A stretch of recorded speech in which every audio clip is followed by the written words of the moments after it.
যেতেই হবে আপনাদের অস্তিত্ব রক্ষার জন্য, আওয়ামী লীগ রক্ষার জন্য হইলেও আপনাদের কেন্দ্রে যেতে হবে। এখানে আরেকটা ব্যালট হবে হা এবং না। আপনারা একটু গণভোট হয়েছেন না, এটা গণভোট। গণভোট হবে হা এবং না। যদি আপনারা যারা আওয়ামী লীগ করেন, যারা অন্যান্য দল করেন, তাদের জ্ঞাতার্থে সুবিধার্থে আমি জানাচ্ছি, যদি হা জয়যুক্ত হয় কোনো ক্রমে, সারা দেশে যদি হা জয়যুক্ত করা মানে ভোটে জয়যুক্ত হয়, তাহলে এদেশের স্বাধীনতার পরে ৭২ যে একটা সংবিধান ছিল, শেখ মুজিবুর সাহেব করেছিল ডক্টর কামালের হাতে লেখা,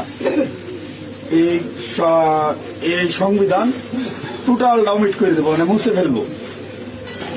স্বাধীনতার যে আছে ৭১ সালে যে যুদ্ধটা হয়েছিল, এই যুদ্ধটা ৭১ সালের কোনো ঘটনায় বাংলাদেশ আর থাকবে না। এর মধ্যে সংস্কার করতে চাইতেছে, যে সংস্কারের জন্য হানা বুট হইতেছে, এর মধ্যে লেখা আছে ৭১ সালকে বাদ দিয়ে ২৪-এ যে ইটা হয়েছে, গণঅভ্যুত্থানটা হয়েছে ৭১ জায়গাটা নিবে ২৪ সাল। কেন নিবে? এটা একটা কারণ আছে, জামাত ইসলামের একটা কারণ আছে।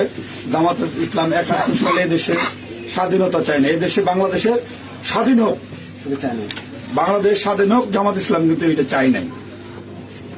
যারা আওয়ামী লীগ করেন তারা একটু খেয়াল দিয়ে শোনেন, খেয়াল করে শোনেন। বাত ব্যথা, প্যারালাইসিস কিংবা আর্থ্রাইটিস, আধুনিক ফিজিওথেরাপি ও পুনর্বাসন চিকিৎসায় নির্ভরযোগ্য নাম ডিপিআরসি। যদি হা জয়যুক্ত হয় তাহলে আওয়ামী লীগ কিন্তু এখন মানে কি জানি প্রজ্ঞাপনের মাধ্যমে আপনার স্থগিত হয়েছে, আওয়ামী লীগ নির্বাচনে অংশগ্রহণ করতে পারবে না। যদি হা জয়যুক্ত হয় তাহলে আওয়ামী লীগ একবারে আর কোনো মিটিং টিটিং হবে না, মিটিং টিটিং সংসদে কোথাও উঠবে না। ওই হার মধ্যে এই লেখা আছে আওয়ামী লীগ নিষিদ্ধ। এই যে ২৪ সালে গণহত্যার জন্য আওয়ামী লীগ কিন্তু নিষিদ্ধ হয়ে যাবে আপনাদের ভোটেই। যদি হাতে ভোট দেন, হাতে ভোট দিলে আপনার ১৬ ডিসেম্বর থাকবে না, ২৬শে মার্চ থাকবে না, আপনার ৭১ সালে যে যুদ্ধ করছে, মা বোনেরা ইজ্জত দিচ্ছে, ৩০ লক্ষ মা বোনের ইজ্জত দিচ্ছে, এটা থাকবে না।